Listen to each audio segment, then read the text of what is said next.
Now, $60 million Navy fighter jet fell from the USS Harry S. Truman aircraft carrier. And this happened as the aircraft carrier veered off at sea to avoid fire from the Houthis. And this comes as the Yemeni-based Houthi rebels continue to hit back at American forces despite relentless attacks by the United States. Our next story takes a close look at the cost of war and the rising fatalities in Yemen.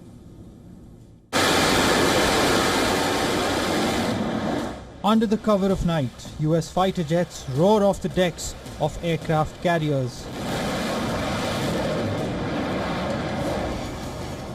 Laden with missiles destined for Yemen.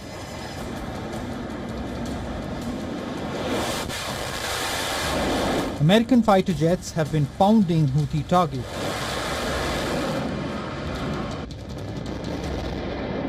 Missiles from US aircraft carriers have been targeting Yemen.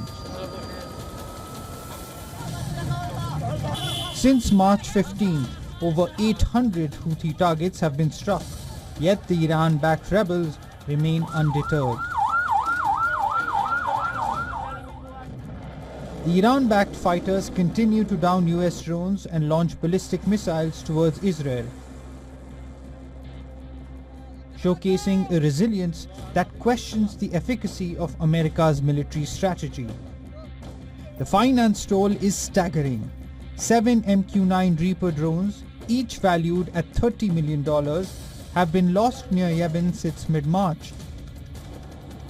Now an Fa-18E Super Hornet worth approximately $60 million lost in the Red Sea during a towing mishap aboard the USS Harry S. Truman.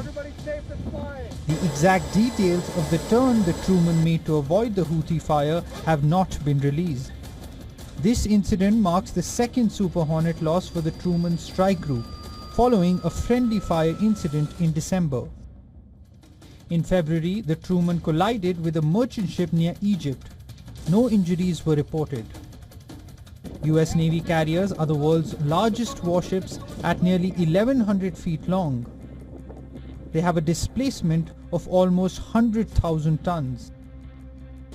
Beyond the monetary costs, the human toll is rising. A US missile strike in Sada reportedly killed at least 68 African migrants and injured dozens more, drawing international condemnation. Yemen's Houthi rebels have alleged that a U.S. airstrike has hit a prison in Yemen, killing at least 68 people there. This prison was housing African migrants, and Ethiopians and others from East Africa long have used Yemen as a route to get into Saudi Arabia for work. Despite claims of targeting Houthi infrastructure, civilian casualties have mounted, fueling criticism of the US campaign's precision and objectives. The Houthis, far from being subdued, have intensified their operations. They've launched ballistic missiles at Israel. In response to this aggression and its crimes against civilians, the Yemeni armed forces targeted the American aircraft carrier Truman and its accompanying warships, engaging them in a joint operation carried out by the naval forces, the drone air force, and the missile force. The operation involved several cruise missiles, ballistic missiles, and drones over the past hours. Despite the relentless air campaign, the Houthis are still a fighting force, downing drones, launching missiles, and surviving the world's most advanced military onslaught.